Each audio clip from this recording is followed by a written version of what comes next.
All right guys, so it's time to do the first major maintenance on these portals. They've been on the machine for about 7 months. Obviously they've been in some mud and water. This seal is totally toast. So that's what a bad portal seal looks like. You can see where it's starting to drip down behind it. That's when you know it's time to change that seal. I'm gonna go through and probably reseal all my portal boxes, and I also bought a full set of bearings just in case I find a bad bearing. I'm gonna walk you through how to remove the portal, how to check it for stuff, and then how to assemble it and rebuild it with new stuff. Step one, jack up the machine. Always use jack stands unless you're stupid like me. Remove the tire. Take your brake caliper, flip that up out of the way, remove the brake caliper. It's just those two bolts right here. Remove the big portal hub nut and cotter pin. It's a 1 5/8. And then as long as you've greased these splines appropriately, this comes off very easily. You just tap, you can see where I tapped right there. You tap on not the rotor, but where the rotor goes to the hub, and it'll come off just a little light tapping with a rubber mallet. If you haven't greased these splines because you're an idiot, well, or you didn't know, then you got to find a way to rig a puller up. You got to get a puller to grab on this surface and push on the center shaft to get it off. Not a huge deal, but if you keep those splines greased on these Gen 3 portals, they come apart very easily. Next step is to pull this cover with these 3 hex keys, remove your axle nut, and then you're ready to remove the portal from the vehicle, throw it up on the workbench, and start going through it. All right, so if you're gonna attempt this job, you need a blind bearing puller set. The Harbor Freight cheapo one will work great for everything except for one bearing. So this blind puller set, 95987, is a good place to start, but you will need a bigger one that can pull out this bearing right here on the inside. And you can see that this sucker is about 40 millimeters on the inside. So you need a blind bearing puller that goes up to 40 millimeters. Oh wait, is this how you use these things? I always see people wanting to use them this way. Fucking idiots. So yeah, about 40 millimeters would do the trick there. I didn't have one big enough, so I didn't change this one bearing. My bearing, luckily, that it needed to change was in really good shape. It was probably the best bearing in it, so that worked out. But recommend getting a big blind bearing puller if you're going to rebuild these portals, because this guy right here does not go quite big enough. So that's the one special tool you'll need that's not kind of a standard thing that you'll have in your garage. You also need assortment of big sockets, mostly to use as seal and bearing drivers. But the most important tool is a good hammer with a nice non-Chinesium head on it. And that's about it, guys. It's a pretty simple job. All right, so we got that cap off, and as usual, this top seal in here looks like it's not sitting deep enough in the portal. So the seal's probably fine, but you can see how that lip is hanging out past the upper portal gear, and that's causing a little bit of leak. So I'm gonna try to install the new seal a little bit deeper if I can. I'm not sure if it's really possible, but I've noticed that a lot with these Gen 3s is that those top seals just don't sit quite deep enough in there from Super ATV to make a good seal on that upper gear. Now we just got to pull off some bolts, not this bolt and not this bolt, right? Because those don't go all the way through. But on the 6-inch portals, this bolt, and this bolt don't go all the way through. So everything but those. So 1, 2, 3, 4 bolts comes out. These all have nuts on the back side, and then we can put it on the bench and start working on it there. It's going to be a nasty one. They're always nasty though. All of these portals have a lot of metal in them. I used to freak out about it, but it's just kind of, it is what it is. They work like that, but there's a lot of metal in these things. To remove the portals from the machine, you want to look at these big 4 bolts and make sure none of them are oily. If there's oil getting on this bolt, it tells you that your gasket was torn. All of these look dry and rusty, and that's actually what you want. Next thing to do is pull out these 3 18s. 1, 2, 3. Remove your brake caliper bracket and remove these hex screws. Remember, the short hex screw goes under the brake caliper bracket, and the long countersunk hex head was over here. Now we got to split the case, and this can be kind of a bear. It usually takes 2 hands. I haven't found a very elegant way to do this yet.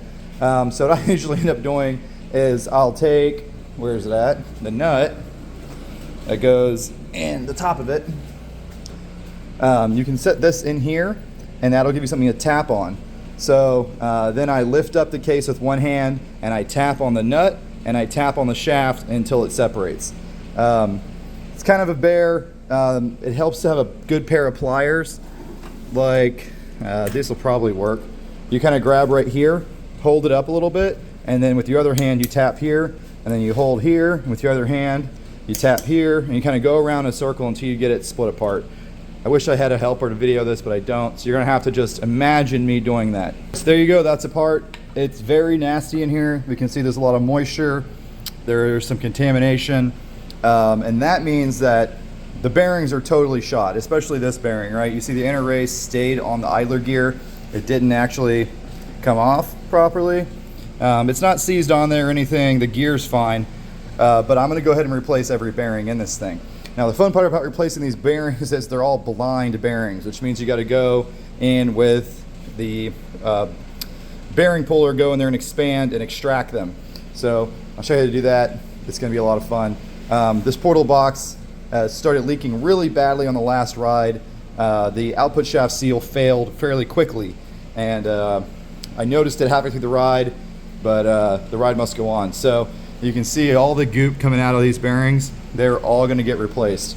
The rebuild kits are fairly reasonably priced for these things, luckily, so that's good. The gasket is actually in pretty good shape. These new 6-inch gaskets are tough compared to the old ones that came on the Gen 1 and Gen 2s. You can see how I'm able to pull it off without tearing it, except that I tore it a little bit right there. But if I wanted to, I could totally reuse this gasket. Obviously I'm not going to because I bought a bunch of them, but you could, if you were in a bind, reuse the gaskets on the Gen 3 portal boxes in most cases. So yeah, the only place it really stuck is right there.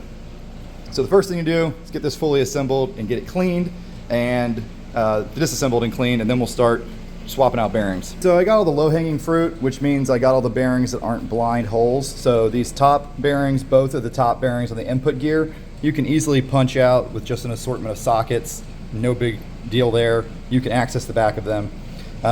This bottom one down here, the output shaft, you can easily punch out again with just a socket because, well, you can access the shaft once you remove the shaft.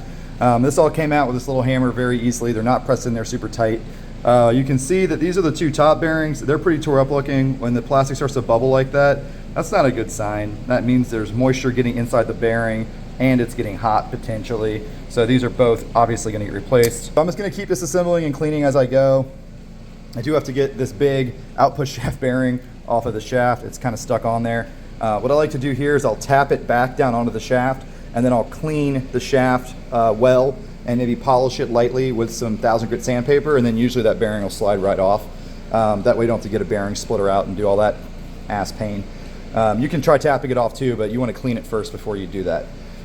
Then I'll delve into the fun part of the remaining bearings. You got the idler shaft bearings, a blind pull, and then you've got this back output shaft bottom inside bearing that's a blind pull. That's going to be a ton of fun. So yeah, we're getting there. So there's the first intermediate bearing out. First I slide hammered out the inner race with this tool, and then I went in with a bigger blind bearing puller and slide hammered out the rest of the bearing, the rollers and the outer race. And now I got to do this cover. This sucker right here is going to be a problem because it's stuck in there pretty good, and this is the biggest blind bearing puller I have at the shop right now. I might have to get creative to get this one out, but I can definitely heat the outside of the case around it to kind of loosen up on it. And as long as I can get any force on it, once I heat up the case, I think I can get it out. So that's the last one I have to do after this guy, which should be just as easy as this one. They haven't been pressed in there very tight. So I'll let you know what I end up doing there. But there's a lot of gears and bearings on the bench now. I know it all looks kind of scary, but the seals, all three of these seals that come in and out are the same, so that's easy. These two top bearings are the same, so that's easy.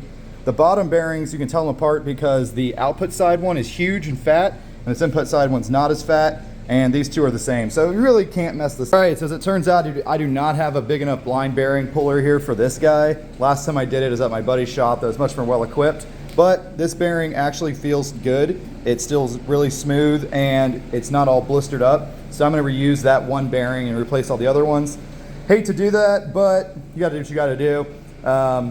And I eventually will order a larger blind bearing puller so I can do those in the future. The bearing and seal kit from Super ATV. There's all the bearings. As you can see, like I was saying, there's no magic here.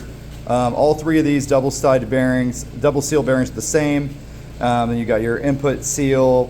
You got Your new gasket, right? The Gen 3 is a different gasket than the Gen 1 and 2. There's only 3 holes in it. But these bearings are all the same.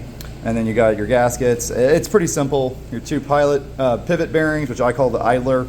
Thrust bearing, that's the big fat one. Not a whole lot to it. Let's see if they got anything else useful information in here. Here's this diagram.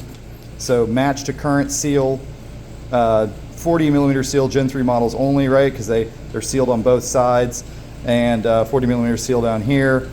So yeah, like I said, really not a whole lot of magic to it. They're not showing directions on any of the bearings. However, you can see the numbers on the gears point away from the axle shaft. So yeah, they come with the instructions if needed. Case is clean, and by clean I mean clean enough. This is not the inside of an engine. There's no oil pump. This isn't like a super precision job. This is basically, I don't know, a little PTO gear case. So reasonably clean, it's clean enough. Same with the gears. I'm gonna start hammering the new bearings into the case covers. Yes, I know I should be using a press. Meh, shut up. Yeah, then I'm gonna throw it back together the way I took it apart, and then we'll put in 3 new seals, and we'll throw it back on the machine, fill it with gear oil, and it'll be good to go for the next 6 months, hopefully. If I go across any tips and tricks along the way, I'll certainly show them to you. One thing to point out that I don't want anyone to mess up is this big gear right here is directional. So you see on this side, see how it looks, and you see the part number there. If you flip it over, there's no part number, and it looks slightly different. So put it with the part number facing away from the axle, the CV axle. Other than that, you really can't mess it up. This one's also directional, but you'll figure out real quick if you put that one on back. And this top gear, you tell which way it goes because the splines go towards the axle. So you have room to get your nut in there. So it's pretty simple. Here you go, new bearings are installed. Literally just use a hammer and a socket to tap everything in. You know it's in all the way when you hear the sound of the ring change. You know it's fully seated. Don't get one really cocked. Go around in a circle, or use a big driver that can hit the race all at once. And on that driver, kind of vary where you're hitting so it puts it down in there nice and flush. I went ahead and pressed this bearing, this big thrust bearing, onto this shaft. It seems to be easier than putting it in the case first. To do that, I used the vise, put it in like this, and tapped the shaft down into it. Didn't really take much force, very easy. Now I'm gonna assemble the portal box with the gears, and I put the seals in at the end. After all of this is together and fully seated, then we put the seals in. But yeah, that's really the only thing to point out. It's pretty easy. Oh, also this right here, this sealing surface is a little tore up, right? That is what caused all this maintenance to happen, was this seal went bad and let water in. So what I'm gonna do is I'm gonna take some 1000 grit sandpaper, I'm gonna polish that up really nice so the new seal has the best chance of lasting a long time. All right, so there's all the gears down in the box. I got the surfaces fairly clean for the new gasket. You can see the gear mesh, a little bit of slack, not too bad. There has been some wear though, and that's the case with all of these portals that I take apart. That's why you have so much metal in your oil, because there is some wear products. But that's why the teeth are so big and they're straight cut. So that'll be fine for, you know, the rest of eternity, especially on a 100 horsepower, 85 horsepower Honda. So that's where you get the dual idler strength comes in. It kind of distributes the load against more teeth. If you believe in that sort of thing, if you believe that they're finely ground enough to make a difference, based on that right there, I don't see a dual idler making a whole lot of difference, because unless they have the exact amount of slop, all the force is going to go through one gear, which is why one of the reasons I don't really buy dual idlers. But got to throw the gasket on there and it's good to go. This rebuild would have taken half the time if I hadn't made this video for you guys. So if you find it useful, like and subscribe. Check out the Patreon page for more detailed stuff like this. Another tip: when you're putting this top cover on, you're actually pressing the bearing into this top half of the case, right? So you're gonna have to use a hammer. But while you're doing that, look down the holes and make sure the gasket is aligned. You can actually play with the gasket a little bit until you get it all the way crimped, and make sure you don't have too much gasket hanging out of one side of the case anywhere. So now that it's positioned properly, that'll help you not have leaks. So you can see how you can push the gasket a little bit and get it ideally aligned. Once you get your gasket nice and aligned, I like to stick in these 2 bolts to keep a little bit of pressure on the gasket so it doesn't move around while I'm putting the seals in and stuff. So your rebuild kit will come with 6 seals, 3 that are the same. The 3 that are the same say on them 4052. The other 3 look different. If you try to take these seals and put them anywhere on this portal box, they won't fit anywhere, and that's because these are the Gen 1 to Gen 2 seals. Gen 3 is really nice. It's all the same seal. So you can't really fuck this up, guys. Just don't use the 3 that don't fit anywhere and you'll be fine. All right, so take your time putting your 3 seals in. If you don't, you'll be doing this again soon. Like I said earlier, this top gear has a little bit of play front to back on it, this input gear. And if you put it all the way away, it barely has this front lip of the seal on it. So you got to make sure you get both these input gear seals in as far as you can. Otherwise, they're not going to seal very well. In my case, this was the actual problem. So I put this seal in a little deeper. You can see that it's riding a little bit deeper and it's not sitting on the same groove. So that'll help it seal longer, have a nice smoother sealing surface as well. At this point, the portal is fully rebuilt. Here's the old seal. This is the one that was really trashed. You can see the inner lips about wore off it. Throw that in the trash. These top ones are actually okay. I'll save them for spares. If I have a catastrophic failure, I could put them on there and change that out in the middle of a ride if I'm doing like a weekend ride somewhere, and keep me going if I start noticing a leak. So I'll hold on to these that came off of up here because they're in pretty decent shape.